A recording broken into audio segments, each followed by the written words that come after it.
Imagine this. You walk into a room and suddenly can't remember why you're there. You're catching up with a friend over coffee and they tell you, actually, you've already told me this story. You feel tired and anxious, but you actually haven't moved very much at all today. These are all signs that you might be experiencing digital dementia. This is so much more than our screen time. This is about the quality of our brains. So while that's really heavy and we are going to talk about the signs and symptoms and some kind of scary truths about it, we'll also talk about some good news, some things that we can tangibly do to fix it. Elliot's phrase for the year is positive nature, and that's our approach today. So we'll be covering a group of anti-tech teenagers who are leading the charge with their nonprofit, simple ways that Elliot and I are getting a hold of our screen time and improving our memory. But do I really have a hold of my screen time? And tools for you to help get your focus back in tip-top shape.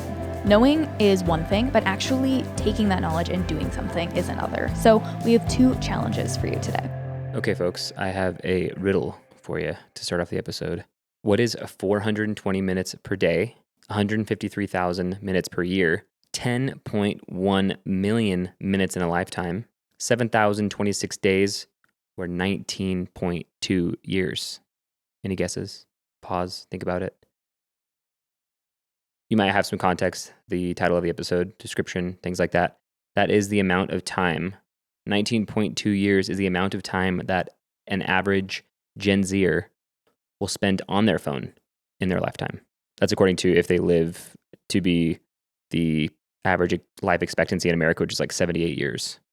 20 years they'll spend on their phone. What do you think about that? I think not only is that insane, but also for a little bit more context, even if you're not Gen Z, Elliot is firmly not a Gen Zer and is definitely a millennial. Mm-hmm. That really hits for you because you definitely spend, on average, that much time on your phone. To be specific, this is 420 minutes per day, which is 7 hours per day. That number is the amount of time that a Gen Zer spends on their phone. So not necessarily the amount of time that they spend on social media, although that time is also high. It's like 4.5 to 5 hours per day. Yeah. Obviously, it's a statistic. So it's higher for some people, right? I think some people are spending 8 or 9 or 10 hours a day on their phone. We're trying to make this not all doom and gloom, trying to incorporate some sunshine and roses. So it's not all that bad. There is a club that was started by high schoolers in Brooklyn called, you know how to pronounce it better, it's the Luddite Club, which I guess that name, what it originally means, it's like like opposition to industrialization. Luddite is like an archetype or like a person. Like, oh, you're such a Luddite. Right. But in this case, this is a bunch of teenagers who are aiming to reduce technology use and promote in-person interactions. Mm-hmm. So that's cool. That's happening right now in Brooklyn. They had so much traction that they decided that they would like to make a documentary about it, and they created a GoFundMe or a Kickstarter and raised $150,000. So things are happening in communities all around the country, I'm sure, all around the world to combat this issue. Mm-hmm. But that's not really the point. The point is that things like that aren't really happening in our community. Mm. You know what I mean? Yeah. So it seems like maybe it's our duty to at least investigate this a little bit and see if there's not something that we can do about it, you know? So you might be thinking, what is digital dementia? It's definitely not a phrase that we came up with, although I wish I could coin it. But tell the audience a little bit about what digital dementia is. It might seem obvious, but you have some good information here. So digital dementia is an actual phrase which has been coined and has an actual definition. This was originally coined by Dr. Manfred Spitzer, and it is the cognitive decline associated with excessive reliance on digital devices, potentially exacerbating ADHD and memory loss. So it is kind of exactly what it says that it is.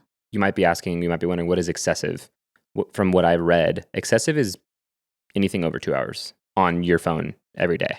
Yeah, so there's some other studies by the World Health Organization which basically say that it's good to be 2 hours or less on your screen. Mm-hmm. And a lot of milestones are 2 hours or more, or like up to 7 hours, which that's more than excessive. What do you mean by milestones? So when they're looking at things like childhood development, oftentimes they're looking at, or they're at least reporting on, children that spent 2 hours or less versus children that spent 2 hours or more. I see. So it's sort of a tipping point. Also, while we were researching this episode, I thought that digital dementia was like maybe a term coined in the last 2 to 5 years. Do you want to guess what year? Do you already know in your head? I thought it was 2014. 2012. Oh, 2012. Okay. Is when he coined this term. It seems like a trend. It doesn't seem like it certainly is a trend. Jonathan Haidt's The Anxious Generation, he talks about the rise in anxiety and depression and suicide among teenagers that started in 2012. Mm-hmm. I think there's some relatability there. And if you can't tell, this is a German researcher, a German professor. Mm-hmm. So it's also interesting to me that this is including but independent of the US. Sure. I can feel oftentimes like the US is excluded or the US is its own island when it comes to technology consumption, but that's not true.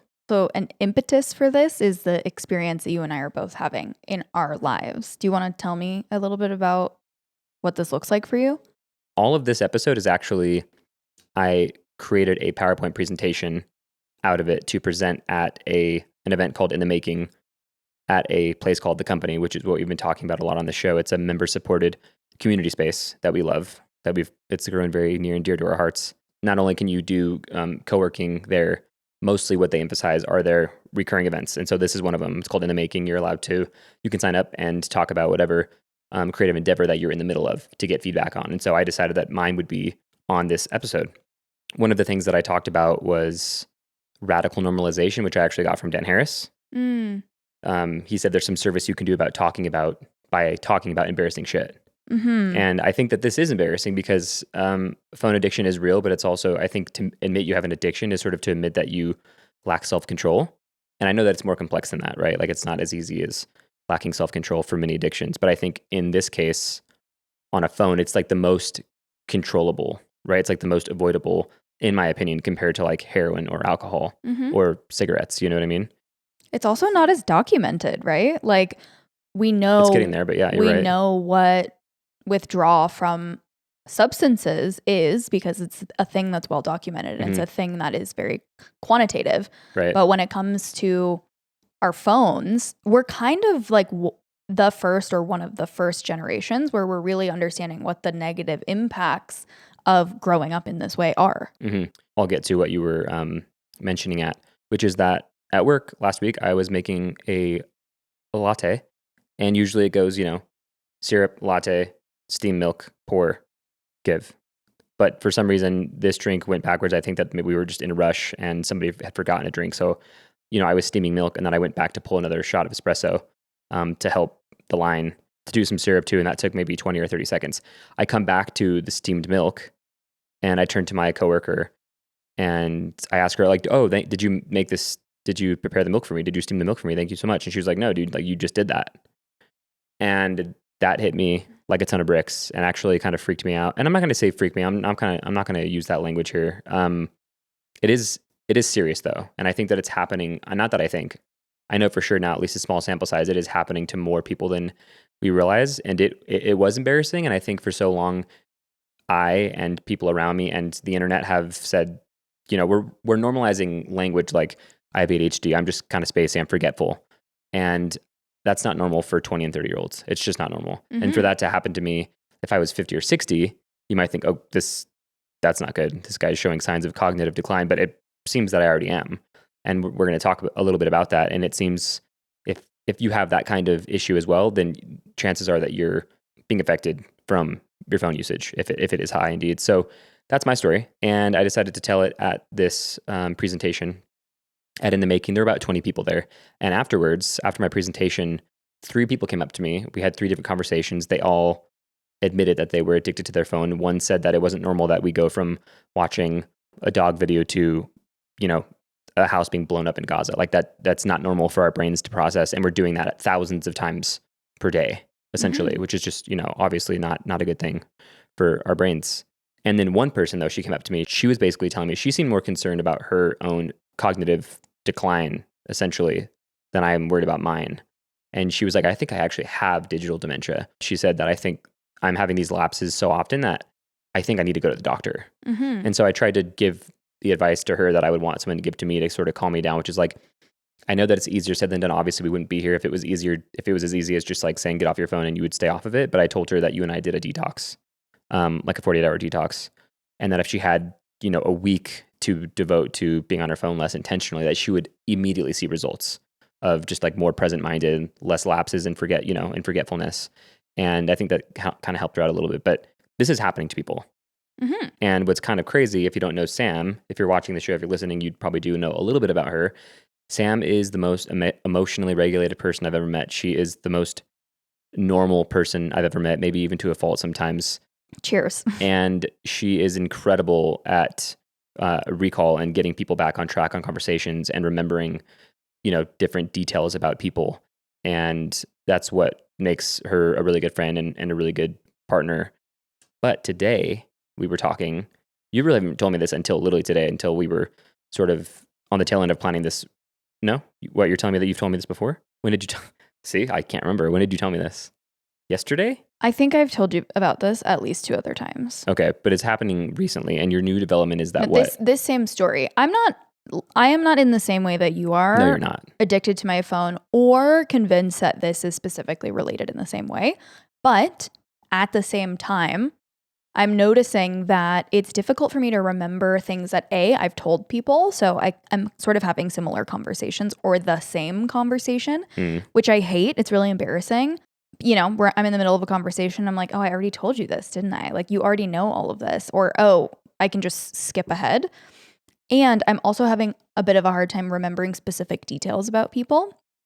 For example, we have a friend who really, really early on in our friendship, she was telling me about her family dynamics, and I know that she has a brother. I forgot that she had a brother. So recently we had dinner with her, and I was like, do you have any siblings? And then she told me, and I remembered that actually I did know that. And so that's a thing that I've historically been really good at remembering, and to not have those things quite as forward present of mind, for me, feels a little bit off. Like, I don't like it. It's not a good feeling. How long has it been? Like, is it a recent development in the last 3 to 6 months? It's since we moved to Denver. So I suspect that part of it is just that the new people in my life that I'm meeting and engaging with is literally at an all-time high. I've never been this social and working so hard to invest in relationships at this scale ever. Like, they've always been sort of small numbers. Mm-hmm. So I think that that's a big part of it, but that doesn't excuse it, and that doesn't make me feel any less bad. So it's possible that, because you're not on your phone, you average like what, 2 to 3 hours of screen time per day probably, and you'd say like half of that is maybe social media, TikTok, something like that. Do you think that you read a lot too? Mm-hmm. I'm wondering if reading on a screen is any different, but I would say that. Yeah. I would say though, we haven't done that research, so I don't know for sure, but the act of reading and spending so much time concentrating in the way that you do would make me think that would actually strengthen those areas where maybe someone like me are struggling with. You know what I mean? So I think that maybe it's a little bit of what you're saying, which is like, we just moved to Denver, but maybe there obviously also is part of it that is screen related. Or do you have a hunch that maybe part of it is screen related? In the research that you and I did, we looked at an article which was a review of 78 studies. And there's a distinction between like social media, which is its own thing that you can do on the internet, and screen consumption or media consumption, which includes screens.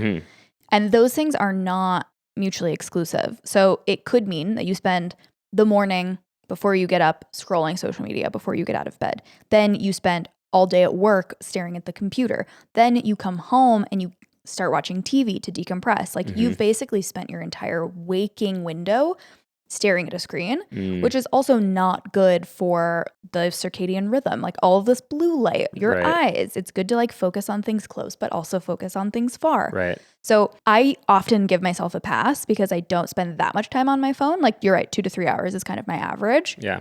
But I spend a lot of time on screens. Yeah, you do. You do. Between working on the computer, I work fully remotely, between editing our episodes and posting on social, consuming stuff on my own phone, reading on my Kindle. Like, those are all screens, dude. So I want to talk a little bit about the neurobiology of digital dementia, because we all kind of have this sense that, oh, it's bad, or, oh, I have these symptoms or whatever. But what really are the actual biological ways that it impacts us? Studies link heavy reliance on web-based media, so when we're on our screen, to decreased white matter integrity and diminished gray matter in key brain regions. This is really the only piece that I wanted to pull out that stood out to me, because it kind of terrifies me. Yeah. If you don't know what white matter and gray matter are in the brain, they're types of tissue. White matter is a type of tissue where nerve fibers exist and is really kind of the highway of your brain. So it's the type of tissue that helps neural signals move. When there's a traffic jam, it's difficult for those signals to move. And we want our signals in our brain to move really quickly and really efficiently. Gray matter is the type of tissue in the brain that contains sort of the neuron body. And that's where a lot of this actual processing of information takes place. So these are extremely important pieces of the brain that are negatively impacted by excessive consumption of screen time and web-based media. Mm-hmm. In empathy studies in young adults, a correlation between time spent with digital media and a lower cognitive empathy with other humans has been reported. This could be due to a lack of insight into whether people think certain things, so a theory of mind, problems with facial recognition, or lack of exposure to peers, so time spent alone, social isolation. Again, this is not unequivocal data because there's also not a ton of data out there, but it's an interesting thing to start thinking about, that it's not just maybe the way that we process information or the way that we feel, but also the way that we interact with and can connect with other people. Right. The TLDR of this article, which is quite extensive and features, you said, what? Do you say 78 studies? Digital media overuse leads to excessive screen time. These are all things you know. Reduced physical activity, cognitive overload, sleep disturbance, social isolation, academic and occupational performance decline. And they all lead to a litany of issues that you are going to see here in green. We're going to put up a little chart for you, which is, it's tough. It's pretty sobering. But I'm also wondering at this very point in time, that we talked about it a little bit earlier before we started recording, how is this any different than any other vices that we take part of and that we're fully aware are vices like drinking or smoking cigarettes? This one, I think, seems harmless on the surface because it's a screen, because it's not something that you're injecting. Mm-hmm. So what can be done? You know, how can you, it's just tough to think about, how do we convince a group of people? How do we convince a generation like Gen Z who probably find a lot of satisfaction, at least on the surface, from their phone, and a lot of their connections are that way? How do we convince them that, you know, you see your grandpa with dementia over there at 70 years old, that could be you at 50 if you're going to spend 8 hours on your phone per day for the next 20 or 30 years. You know, that's just super harsh. And I'm wondering, what could we do? So this is kind of where I think is a perfect time to start the segment, what would a perfect government do? You know, for any given complex situation or issue that we're talking about on the show, Sam and I imagine what an objectively good government would do to address it. And the episode started with a riddle, a guess. I'm going to also ask the audience to guess again. $1.38 trillion. I wish I could ask you, but we've already done the research, so you already know what this is. When I was presenting this at the company, to my surprise, a gentleman in front, his first guess was the right guess. $1.38 trillion is the United States of America's defense budget for the year 2025, for 1 year. 1 year, $1.38 trillion for the defense budget. That's like a number that my brain can't even comprehend. Seriously. I've never written trillion. You might be asking, what does this have to do with what would a perfect government do? The point is that our government has lots of money, right? So Sam and I talked a little bit about what our government could do or would do if they knew that this was such an issue, which it is. The facts are everywhere. And I would want to know what you would do in this situation if there is this crisis, which there is. It's studied, it's documented. What would you do? How would you combat it? Okay, so we recently had dinner with friends who are also a young married couple who have been married for a good handful of years. Elliot and I will be married 7 years this year, and they just celebrated their 10th wedding anniversary. But we're young. Well, you are. I mean, yeah, we're young. So like we were kind of having this conversation around kids. Are you guys interested in having kids? Like, what are the ways that you're thinking about having kids? Are you, how are you talking to yourself about it? And how are you making decisions year over year? And something that we talked really extensively about was this idea of it takes a village. I think that when we consider the age of technology that we're in, it's really easy to make your phone or the tablet or the screen another person in the village, and that serves as an excellent babysitter. Mm-hmm.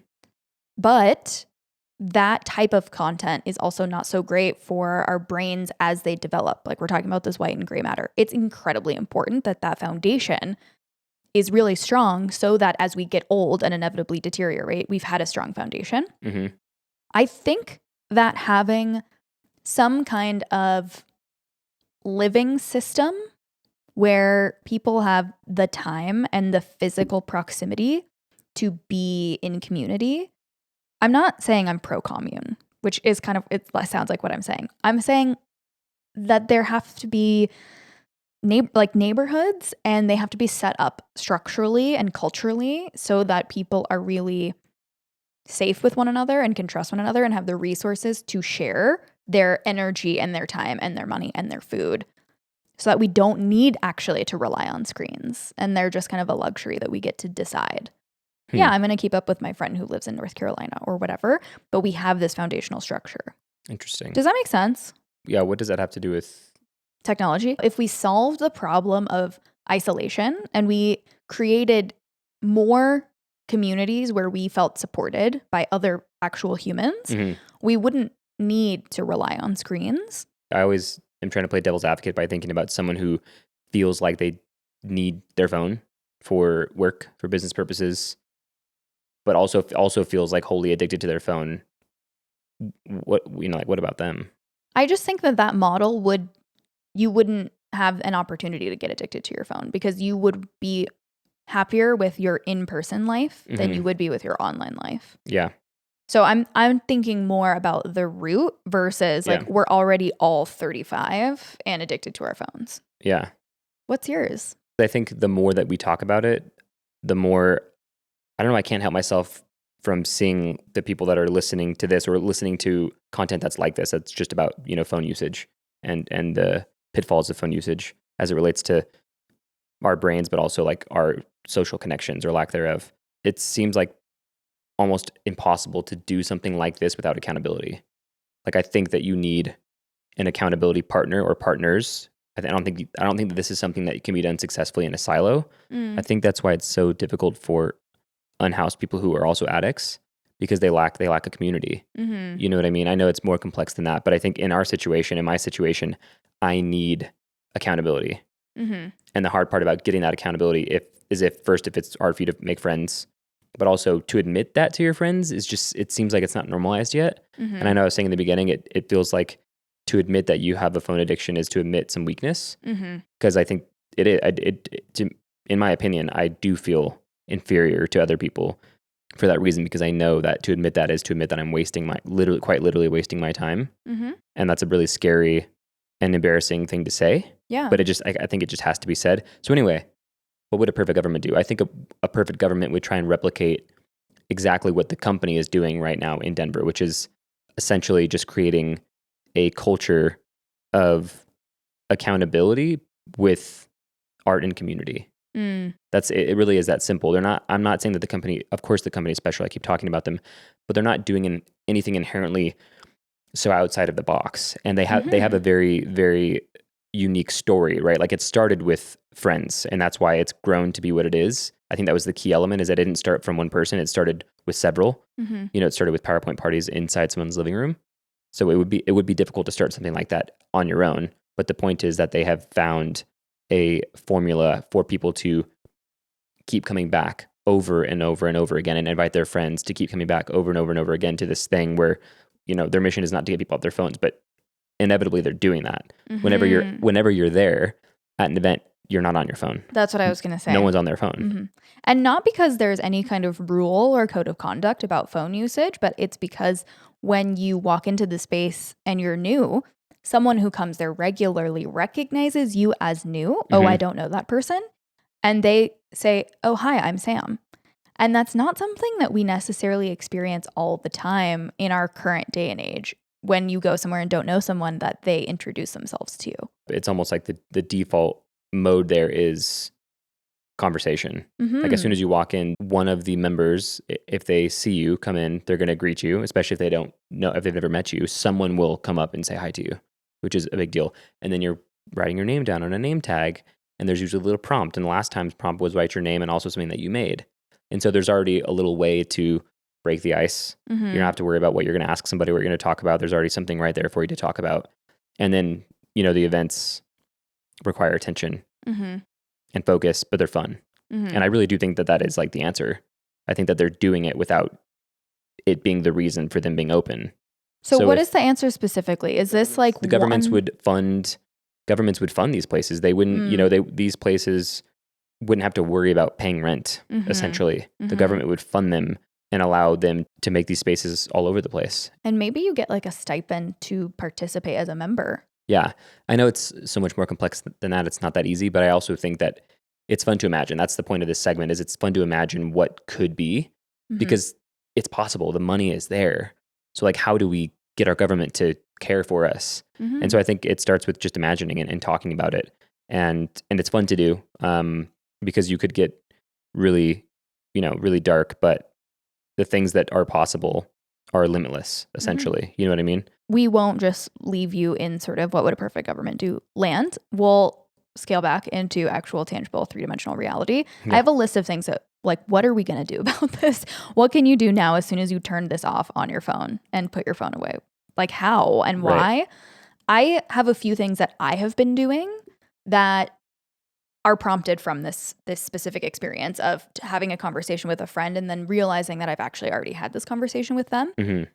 I have been on and off journaling throughout my life and have fallen out of it in the last probably 3 years. So I'm going back to journaling, and instead of making it a regular practice, I'm doing it on the tail end of hanging out with someone. And the people that I want to invest in, I'm reflecting on our time together and then writing down key parts of our conversation. Okay, so-and-so took a vacation. Like, I want to ask them about it when they come back. Okay, so-and-so has a brother. Okay, so-and-so started a new job. Okay, their favorite color is purple. Things that I want to remember that may not necessarily come up regularly in conversation, or that I do want to touch back on, just to help me be more present. And by reflecting on the conversation and writing it down, inevitably that's going to help me remember it anyway. Yeah, I think that's awesome. Have you started that? You did. Do you think it's bound to help you? Yeah. I think for me, I think that my memory is even worse. My attention span is so short that's kind of why I always break out like a notebook or my phone to take notes, because I don't know if I'll remember everything that we spoke about.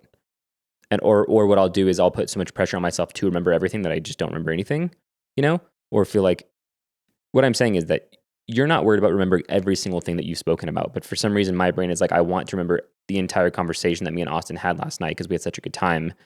And then I come back and I try and talk to you and recount my conversation with Austin. And because I can't get like the exact words right, I feel like I failed. And I feel like there's maybe some added pressure there, which makes me more forgetful.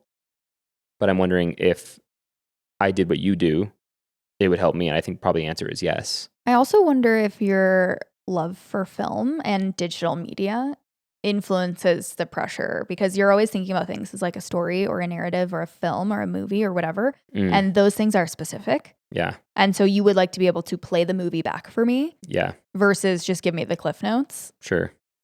Do you think that I think it could be? I think it's part of it. Yeah. The other thing, it's like we're here saying, okay, here's what you can do about it. And then I think everyone's always many people are looking for like a magic pill. And even I am. But the thing that you're talking about seems very simple to like help remember. This isn't about, helping getting off your phone. We'll get there. We'll give you some tips. But this thing about remembering more about what your friends tell you and the things that they tell you, just like sit down and journal about it after.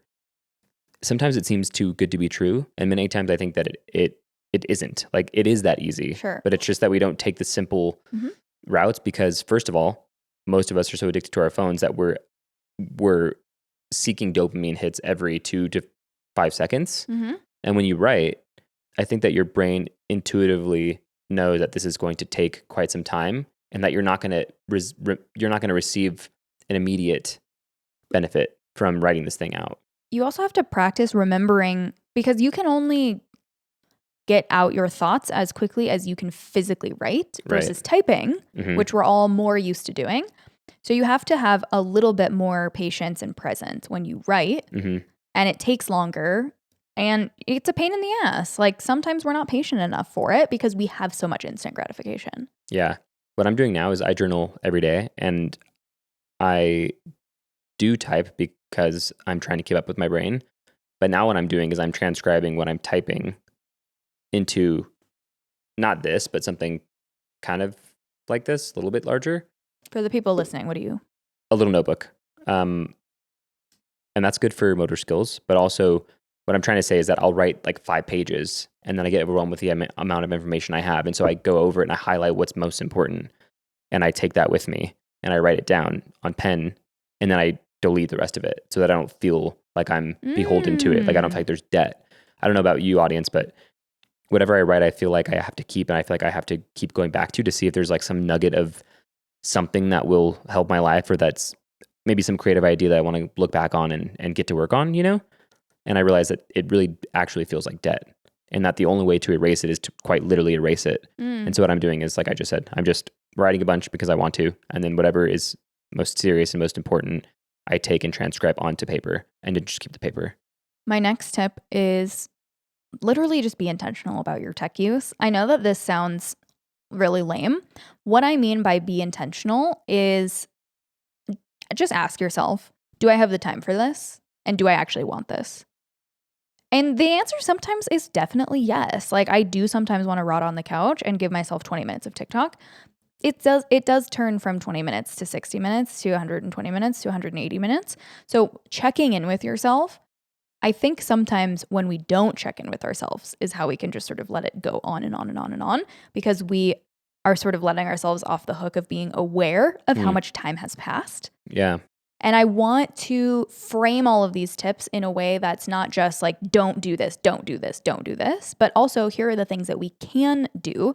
Because at the end of the day, our brains are neuroplastic, which means that we can carve new neural pathways. We have this really amazing regenerative, aspect of our brain. So why don't we use it? That's a good point. Why don't we? When you're looking at all of this information on your phone, you're using the left side of your brain so much so that your right side of your brain is literally atrophying. Did you read that? Based on how you, in this, I don't know if it was this article or if it was maybe a citation that I read, that the right side of your brain is essentially dying because you're not using it at all when you're ingesting this information, when you're scrolling, which is sobering. And while I'm not always trying to be your devil's advocate, I do wonder if we do need to be a little more militant with like the language and the self-talk about what you just spoke about, which is like sometimes what we're looking at, we actually want to be looking at. Sometimes we do want it. Sometimes we do want to be able to scroll on TikTok for 20 or 30 minutes because that's the only reprieve we get for the day because life is difficult, right? It's like, that's how I laugh. It's free. Life is expensive. Like I can stay at home. But I'm wondering if that in and of itself is also an excuse. Like you could turn your phone off and do anything else. You could read a book, you could draw. Mm-hmm. And those things are just more difficult to do now because of the convenience of having a phone, you know? Mm-hmm. So it's just hard for me. I know this, I always want to find ways to make episodes a little lighter, but I'm wondering, I think that's why I'm in the position that I'm in, because I've given myself permission over and over and over again. Like, oh, I worked all day, so I deserve to lay down and veg out on my phone. Mm-hmm. But look where it's gotten me, you know? Yeah, I think that is where exchanging things, one pleasure thing for another thing that's also pleasurable, is valuable. Even if it's not the same type of pleasure, like I think that social media is specifically designed to give you the dopamine hit of gambling, right? Literally. So you're not getting exactly the same thing when you read a book. But if you love storytelling, right, and you love to watch TV at the end of the day, maybe laying on your couch and listening to an audiobook or reading a book will give you that same narrative direction and that same like escape, but you're doing it in a slightly different way that requires a little bit more concentration and a little bit more memory because it's not as fast paced and it's not as done for you. You guys know, I've really gotten into reading in the last like year and a half. There are other things you can do. What about what things require sustained attention that are fun? Puzzles, coloring, crosswords. Like you could literally go to your local library and get a free coloring sheet every day of the week and color it. You're not wrong. Sometimes it sounds like it's too simple. I think, like there's not enough. There's no possible way I could have experience joy from just coloring. And it's like, well, have you tried? Like, when was the last time you tried? And you might not the first time because you have more fun on TikTok, but Right. you have to be intentional and stay committed. Another tip that I have is engage in regular digital detoxes, and you can do these things while you are doing your digital detox. So you might notice maybe you give yourself a 3-day digital detox or a 48-hour digital detox. You color 4 times in that period. The first 2 times, it's fine. The second 2 times, you have more and more fun. And maybe that's a thing that you want to incorporate into your routine. Whatever it is, I think that we can be lazy because we have so much at our fingertips that being innovative in that way is challenging. I have a note for myself that 2 hours a day or less, I put screen time, which is impossible if you work on the computer. But when I think about, okay, the ways that I voluntarily engage in screen time, can I do 2 or less hours?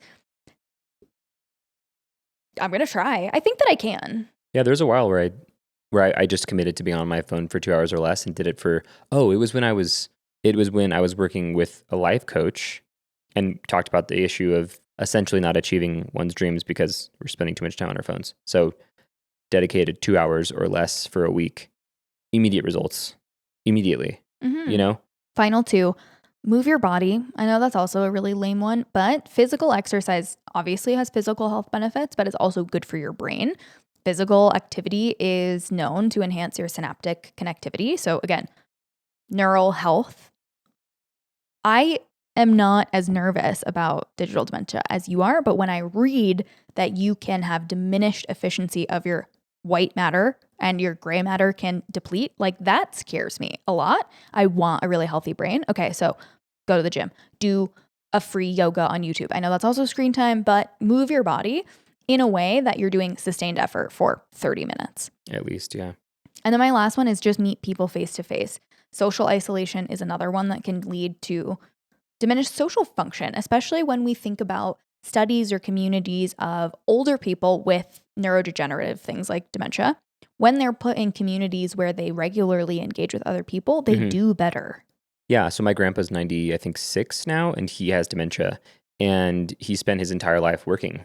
As I've started doing a little bit of research over the last few years before we even started the podcast just about dementia, because now it runs in the family. One of the first things I remember reading, which is essentially that social isolation heightens or exacerbates the effects of or exacerbates dementia, right? And it makes sense for my grandpa, whose dementia has rapidly increased. He was kind of a loner, like all of his life. He just worked his whole life. That was his life. It was work and it was family and that was it. And he didn't really have any friends. And even now in his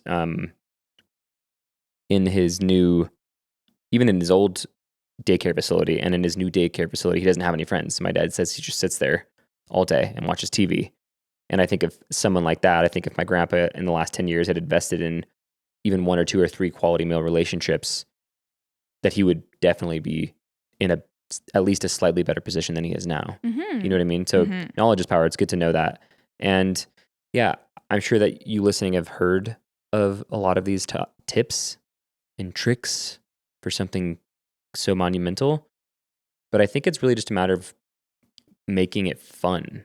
And I know that sounds so lame, but it's like really, truly romanticizing your life and making your life a movie, I think is how you break that barrier to becoming more successful. Like I don't think for you it's not as hard to say you're more like AI. You're like, okay, my system has a bug. I'm going to find the bug and delete it so that I can operate at maximum efficiency. And for someone like me, I'm like, I don't have the emotional bandwidth, rational bandwidth to do that. I just don't have that. I don't possess that. Could I? Yes. That is just who I am. But I think for me, seeing my life as a movie or a story makes it easier for me to put myself in positions to do the things I know that I need to do, if that makes sense. Like you're saying all of these things which seem easy. It's like, okay, just get more exercise. Okay, literally just get off your phone. Or other ones you mentioned, like, check in with yourself or hang out with people face to face. I think that people know it's what they need to do, and there must be some sort of reason for not doing it. And I think the reason for not doing that is that we're kind of just stuck where we are. Like everything is so convenient that we have to find a way to make the things that are more inconvenient fun to do. Mm-hmm. And it's still hard to explain. Like for example, I have been really focused on becoming a better speaker, not even on the podcast, but like a public speaker. I think that there's a lot of opportunity that someone has to be on stage and to be talking in front of people about whatever it may be. I think that there's a lot of responsibility and opportunity in that position. And so I've wanted to be a better speaker and a better storyteller. And so I'm intentionally putting myself in those uncomfortable situations, like in the making, very, very thoughtfully, like, okay, this isn't a TED Talk. There's not a ton to lose here, right? Mm-hmm. It's not my entire reputation at stake. There's some homies here. There are some people I don't know. There's about 20 people here. If I bomb, oh well, like it's practice. And then the podcast masterclass that we did last week, sort of same thing. We didn't have to say yes to that, but we did. And it's a little bit of public speaking. There's an audience. And I think putting yourself in those situations and realizing what an opportunity it is to grow and to become a different person in those different arenas or theaters of life is like what makes it fun and what makes those things easier to do. It's like, okay, if I need to exercise, it's hard to just say, okay, I'm going to exercise. Like put something else behind it, right? Like, okay, I'm picking up what you're putting down. I think what you're saying is that by exploring the edge of your comfort zone, even though up front there is a little bit of discomfort or fear or embarrassment or whatever negative emotion, by persevering through that, on the other side, there is pleasure and fun and enjoyment and new ways of interacting with the world. For sure. And I think for me, sometimes maybe it's a little bit unbalanced. Like for example, sometimes I write down all the things that I'm missing out on by not doing the thing I know I need to do. Or, hey, I'm not going to the gym. I'm still as skinny as ever. I don't like the way that I feel when I go to work and I'm wearing a short sleeve shirt. Instead of thinking, oh, I just need to work out. Like that's boring. Like that story right there is just boring. Like this person on this podcast is just telling me to work out. Like that'll make my brain better. That's boring. I need something else. So like to present myself with a story for how to fulfill that obligation in a creative way, which is, I guess this way is not really creative, but I'm trying to give myself a scene, which is like, I feel less confident in the situation. And in order to feel more confident, I need to work out. So like, why would I not do that thing? And now I'm working out more than I have in the last, I don't know, several months. You know what I mean? So that's also hard to do and hard to keep up with. But I think it really is about like romanticizing your life and making this situation, which is kind of difficult and kind of heavy, fun. Make it fun somehow. Find some way to make it fun. I have by any means two necessary. challenges for both you and I, Elliot, and also you who are listening. So one is, could we establish a cadence that we go screen free? Is that once a month where we have a full 24 hours where we do no screens to the best of our ability? Obviously, like you get in the car has a screen, you whatever. But could we put our phones away, not watch any TV? I don't look at my Kindle. You don't look at your laptop. We put the tablets away, like no screens for 24 hours every single month. Could we do that?